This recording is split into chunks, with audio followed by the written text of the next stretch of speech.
The Agenda in the Summer with Nam Kiwanuka is made possible through generous philanthropic contributions from viewers like you.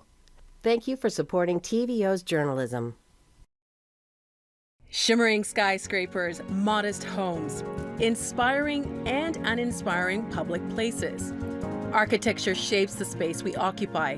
All week we'll learn how with architects Eladia Smoke, KaaSheGaaBaaWeak, Carol Phillips, Marianne McKenna, and Don Schmitt.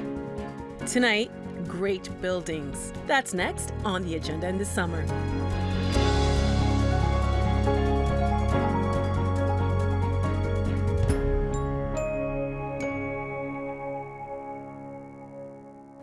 It has been such a pleasure speaking with you all over the course of this week.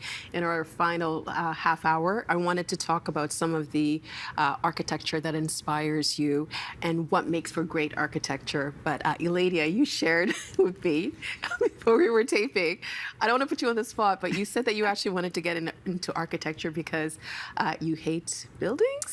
Man, you're sharing my deepest, darkest secret, which is that I hate buildings. My husband Max actually made a supervillain character for me that is a plant monster that goes and eats all the buildings. And it's kind Sounds of like a great cartoon, a graphic novel. Yeah, so yes, I think the vast majority of buildings create this very strong dichotomy between human life and everything else. And they really reinforce the hegemony of like human agency at the expense of the agency of literally everything else on the planet. And I would love to see an architecture that acknowledges and reinforces the agency of all creatures. So, you know, and includes all of our diversity, because that is how we will build resiliency and a richness of experience, which is what architecture is really meant to do as a manifestation of how we view ourselves in the world. So I think it's tremendously important. And in that way, I love architecture, but hate a lot of buildings. Well, what would you say makes for great architecture? It would be the thriving of life around it, which is a sort of a quote from Douglas Cardinal. He said, the measure of a man, and he's a man, so he just speaks in these terms, but the measure of a man is the thriving of life that surrounds him. And I think the thriving of, you know, architecture is the thriving of life that surrounds it. Marianne, what makes for great architecture? I think a connection to the earth and how it, and to the context that it actually enriches the space, the place in which it comes. So it looks at legacy, it looks at heritage, and actually acknowledges in our time how you marry, how you create cities. And I am more oriented toward a urban great architecture. So I think it's a thoughtful progression of steps that takes you to a building that actually is legible, speaks to you, has beautiful, handsome materials, and it has a real durability over time. Carol, what makes for great architecture? I think great architecture heightens your awareness, makes you present, makes you aware of your context, connects you with where you are in a profound way, and becomes personal in your experience as you experience it. And I think I've said this before, but I really do think that that's not an egotistical way of thinking about your experience. I think if you're experiencing this, all of a sudden it becomes very clear to you that you're part of something much greater, that there are universal things that bind us all together, and actually believe that architecture has that power to bring us profoundly into the present moment, and in doing so, expand our experience into a collective experience. When I was growing up, in my world, it was just, I didn't know anybody that was an architect. Do you think that reverence for being an architect has changed, Don? I think there's I think the process of making and designing and engaging in an architectural practice is mysterious to many. I'm speaking more broadly. I mean, I think I think the analogy that to film, it's it involves many people. It involves expertise in so many areas. It involves so many collaborators. Who lights the scene, who films the scene, who writes the script, who are the kind of the kind of community that you work with and work together with. And I think there's a kind of I think an obligation to kind of reveal and be transparent about the kind of process as much as possible, because to be successful, it needs to be grounded in listening, in community, in understanding the kind of objectives of the community for which every project, every building has a community that lives in it, whether it's a work community, an academic community, a research community, a healthcare community, and really understanding the kind of needs of community to kind of and be able to kind of deliver an environment that supports them and enables them and facilitates what they do. What about you, I think Marianne? there's also been a myth of the architect too, and I think we, as women in the profession, have spent a good part of our early careers dominated by male, single sole proprietor male architects, and I think that's created a kind of myth and a removal. And I think what we all are trying to do is actually break down that barrier and actually explain that architecture is not the genius of one individual, it's the genius of collaboration. It's coming together with a whole office, and there's leadership involved, obviously, because you have to move projects along. But I think architecture should be much more approachable, and that people studying architecture can do lots of things. They go into city planning. They should sit on boards of corporations and have a better sensitivity. But I think it has been, the Frank Lloyd Wright, the guy with the cape and the hat and the myth, has been something that we've suffered under and has to change. You said suffered. What do you mean by that? Well, I think we've suffered. I think I would say yes. These women are not nodding their heads as well, because it hasn't supported women in their careers, and it is happening now that women have gained confidence in the profession and are speaking out and saying, I have to go at 5, or whatever it is, or I need accommodation, and everybody needs accommodation. I think we found that through COVID, everyone needs accommodation. So there's a real breakdown of what the construct of architecture is. So it being intimidating to you, I totally understand. It probably was intimidating to me, and I fell into the thrall of that, but it's, 35 years later in practice, like it should change, and I think it is and has changed. I agree. I also think that part of the myth is that it is simply about gaining expertise and then expounding that expertise back down, when really one of the really fabulous things about architecture is that it is a process of continuous learning and of evolving values, and I think we're always learning, and some of that learning comes from community, some of that learning comes from the youth in your office, and so this idea that you have to be in continuous conversation, it's the same way that I learn from my children, is that you're continuously evolving and continuously learning, and I think that is, once you understand it that way, it's not intimidating at all. It's a process. It's not about authorship. It's about that process of reflecting, and that agency and responsibility that we have to serve communities. That really means that we have to continuously grow, continuously evolve our thinking, and work in a collective way. It's not about singular authorship. It never has been. Eladia? Again, thinking about your question, if you Google, go ahead and do it right now, everybody. If you Google architect, you will come up with, one of the first images will be a lone white male staring at his sole drawing board. His edifice. No, sometimes it's usually the drafting board, actually, with the antiquated tools and so forth. Kind of like the madman image. Yeah, like all by his lonesome, nobody helping him. that's never been architecture. Like Right. even when it was, even when it has been and continues to be, really led by affluent white males from a certain socioeconomic strata. Nonetheless, in this day, we've got 3 out of 4 are women here, and we're a diverse crew. And I come from a background where I did not have familial connections to necessarily like the movers and shakers of the world, and I am not married actually to an architect husband to help me get along. No offense.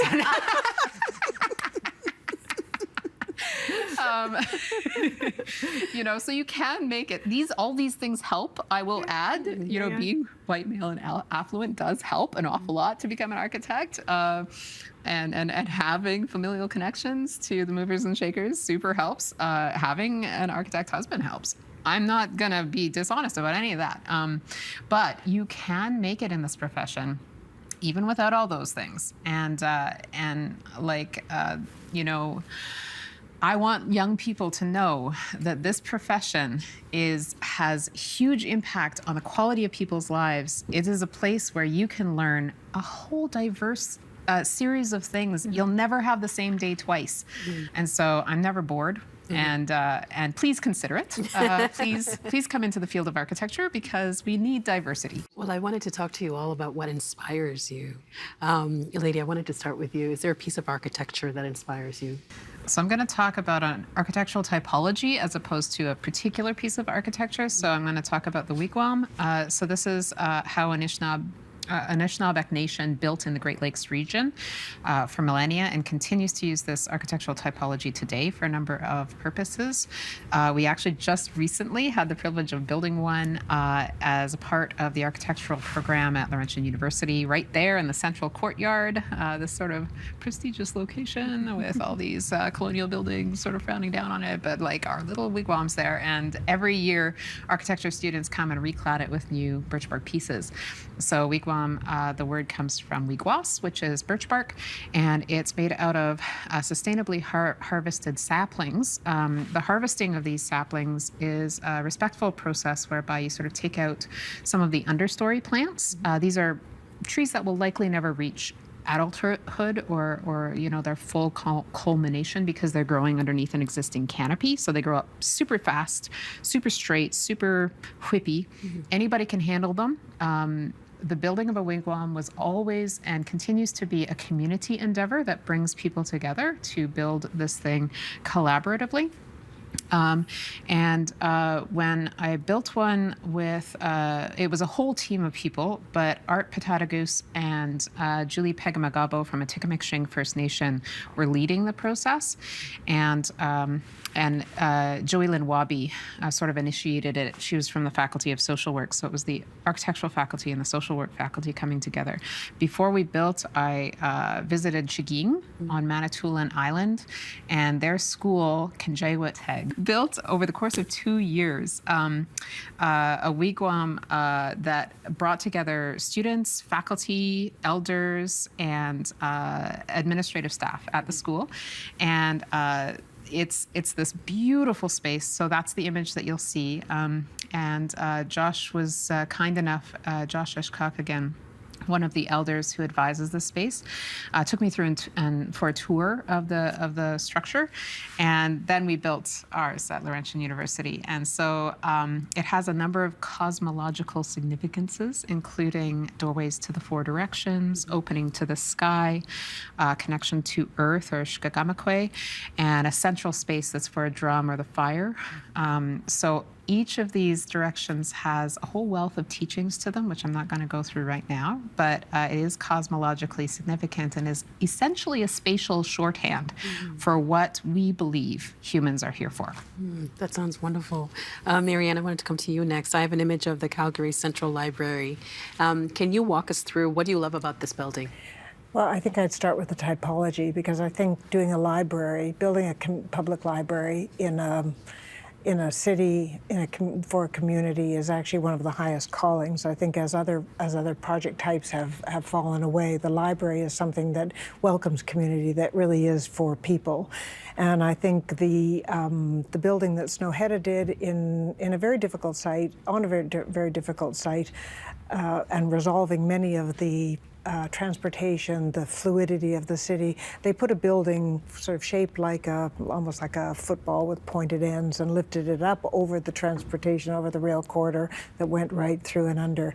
And I think it's wonderful the way you access it you kind of rise up and access, because you had to rise up into this building. Mm-hmm. And you come inside it, and there is a great stair. So that idea that... We do have a picture of the inside. Yeah. Because it just feels so complex. As an architect, what do you notice in this space? That's a very complicated image of it. So, because when you step inside it, there is a stair at the center. And so we've talked a little bit over these few days about choreography, about movement, about seeing people, about building community. And I think they took all of that activity and really put it at the heart of the building. And rather than it being dark, they'd let the light into that space. And that's where they also put the money. I think every architect says, where do I put the money? I'm not going to put it into the fire stairs probably, but I'm going to put it into the heart of the building. And then they turn out to the reading rooms, which are much more modest. So the palette of materials is very strong at the center. And then on the outboard side, there are white reading rooms. It's very almost a little, no criticism, but a little bit white around the perimeter, and bookshelves. And the way they also wove through it, there's a ramp that takes you up into the lower levels that actually engages children. So children, when you talk about places that they can play and actually let loose, and you can let your child get loose there and have books and play. So I think it addresses a very broad community. And I would say that firm has done libraries that are quite wonderful. So you see repeated elements, but I think just the way they kind of caught the need of a city like Calgary to have a building that was really a very special building is pretty dramatic and wonderful and transformational for that city, and a huge amount of pride. And what comes with a building like that is a huge amount of pride to the community. And so they will do more buildings that welcome in that way. So I think there are very few buildings that I really like, but I really like that. It's an incredible building. Dawn, you mentioned Massey College earlier. In our provincial capital, the University of Toronto, the architect was Ron Tom. Can you walk us through what does this inspire you? I think what engages me still about this building, and it's the building that I became familiar with before I even decided to become an architect. And it sort of drew me into the possibility of the profession. I think the fact that it's an inspired work by a very inspired and talented Canadian architect was noteworthy. It really is built with craft and care. I mean, it was, Peter Fleming who did the calligraphy. It was a complete work of art. I mean, how all of the elements of furniture, architecture, landscape, table settings, the weaving of upholstery, the choice of glass that manipulates daylight coming into the various spaces. That whole sense of a kind of comprehensive way of thinking about that environment for an academic community was really inspirational. In a sense, our culture has moved on beyond these sort of academic communities. This is a building of 60 years of age, but it's really it's as engaging now as it was. I have another picture, and this is the interior of the dining hall. I think even to someone who's an architect, the way the shapes and the light works together is really beautiful. What's your take on this space? Well, it's a place. It's the sort of classic refectory of a Oxbridge kind of college. It's a place where Food, the kind of sharing of food becomes the kind of key point of the academic day. Debate, conversation, not sitting at tables of 4 or 6, but sitting at refectory tables, connecting people together, connecting ideas, facilitating conversation within this academic community, I think, and doing so in a way that's suffused with light during the day and kind of glows as a kind of lantern in the evening. So it's extraordinarily a beautiful environment, but it's also a place that sort of intensifies the relationships between people over food and conversation. And Carol, you have an international example of architecture, and it's the Therme Vals in Switzerland. Could you explain a little bit about the space and what you like? So it's an interesting story about experiencing this building. I've never actually experienced it with the pools filled. Because it's got thermal spa, right? It is. And this is an interesting example of how architecture could transform communities as well, because there's a phenomenon that happens in some rural communities, like the hillside communities of Switzerland, where they're experiencing something called degrowth, where essentially these traditional farming lands and things like that, individuals are aging out, and the children don't want to continue the traditions, and so these small villages are starting to actually become less and less occupied. And so this is an example of this spa that was actually built in a remote location that actually helped to revitalize some of the hill towns in the region. And when I visited it with my husband in Switzerland, it was actually closed. And when you first approach it, it was closed for maintenance. When I first approach it, you come through the Alps, you come through these incredibly rugged mountains, and you're kind of immersed in the stone from the most actually terrifying road that takes you there. And then you approach the building, and the stone that is in the mountains is used to actually create this building that's just nestled into the hills. And when we were there, we were able to walk up the hills and around, and as you were sort of circumambulating this object and then descending back down into it, we were actually there quite alone, and able to actually walk through these spaces, and it was an incredibly moving experience of experiencing architecture in a very, very pure way. The scales of the rooms would change, and your emotions changed as well as you walked through the spaces. The acoustics changed, and just from form. In some ways, the project was devoid of function because it was not being used as it was intended. But the ability to actually walk through this choreography of spaces that framed the landscape and framed our bodily experiences, and just the sheer power of natural light, material in such an essential way, was a really profound and personal experience, and actually just a really lovely way to experience a very, very well-respected and incredibly beautifully composed building that I think a lot of architects actually quite love as well. We've got about 2 minutes left, and you've spent the whole week with us. We've had an opportunity to learn from all of you, and I just wanted to give all of you maybe 30 seconds to just give us your final thoughts on your discipline, on being an architect. Marianne, I'll put you on the spot and start with you first. You've got 30 seconds. Well, I think it's one of your questions before was what inspires you, and I think it's an inspiring profession to be part of because it's constantly changing, and I think the challenge is, has been keeping pace with that change. And that change has actually brought us together as a society. I think when we talk about women in architecture, we also have to talk about the diversity and intergenerational aspects of being and practicing architecture, and addressing coming pure of heart to every challenge that's put in front of you, and trying to think about how, again, it's how you draw out of every project the very best that contributes. I went to college in a very disrupted time, and all those disruptions still exist. I won't go into big detail, but those, and I think architecture actually gives you the opportunity to address environmental issues, civil liberties, women's issues, mental health, so I think this is where we are very lucky to be architects, and it is a responsibility that I take very seriously and What about really you, love. Eladia? You've got 30 seconds. As we undertake work as architects, as a first step, I ask all of us in the profession to figure out whose territory you're working in.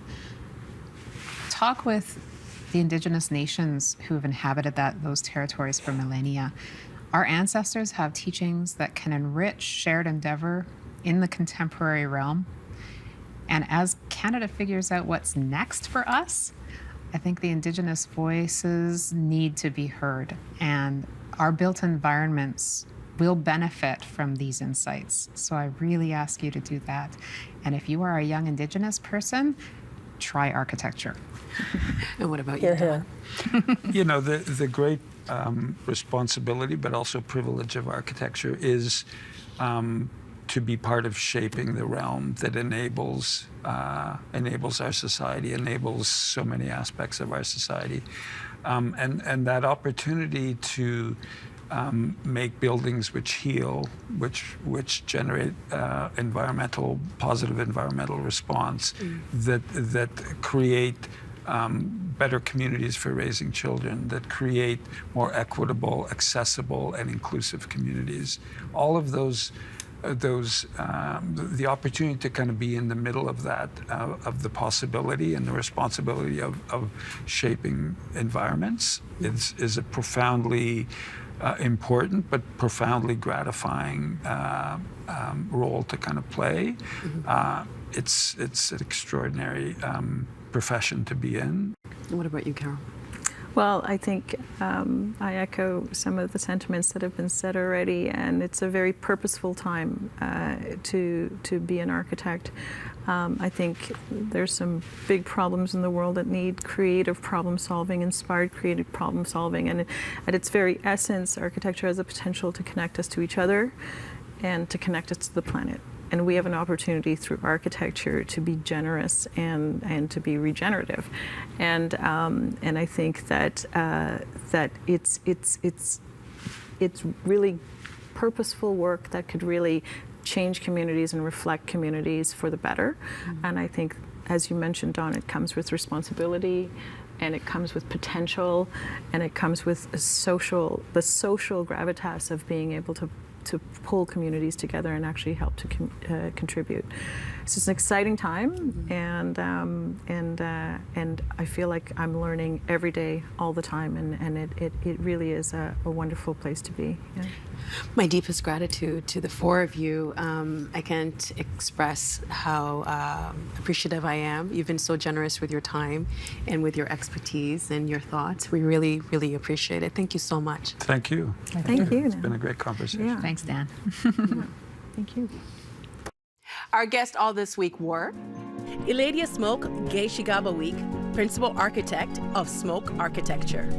Carol Phillips, Design Leader and Partner at Moriyama Tashima Architects.